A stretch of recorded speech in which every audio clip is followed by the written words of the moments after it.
भूतिया हवेली का रहस्य। अमन एक जिज्ञासु और निडर युवक था।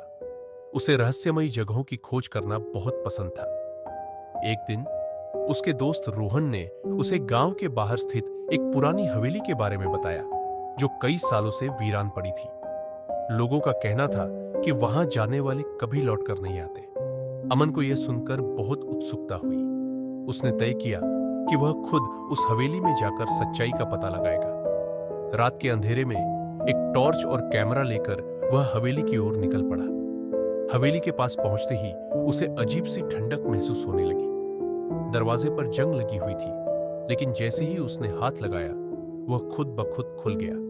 अंदर घुसते ही उसे एक अजीब सी दुर्गंध महसूस हुई। चारों ओर धूल और जाले थे। दीवारों पर पुरानी धुंधली तस्वीरें टंगी थी, जिनमें कुछ लोगों की परछाइयां दिख रही थी। अचानक हवा का एक ठंडा झोंका आया और दरवाजा जोर से बंद हो गया। अमन घबरा गया, लेकिन हिम्मत जुटाकर आगे बढ़ा। जैसे ही उसने सीढ़ियों की तरफ कदम बढ़ाया, उसे किसी के फुसफुसाने की आवाज सुनाई दी।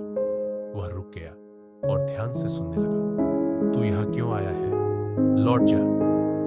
अमन का दिल तेजी से धड़कने लगा, लेकिन उसने हिम्मत नहीं हारी और ऊपर के कमरे की ओर बढ़ा।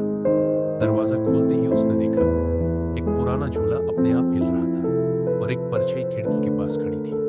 अचानक वह परछाई उसकी ओर बढ़ने लगी। अब अमन का शरीर सुन्न पड़ने लगा।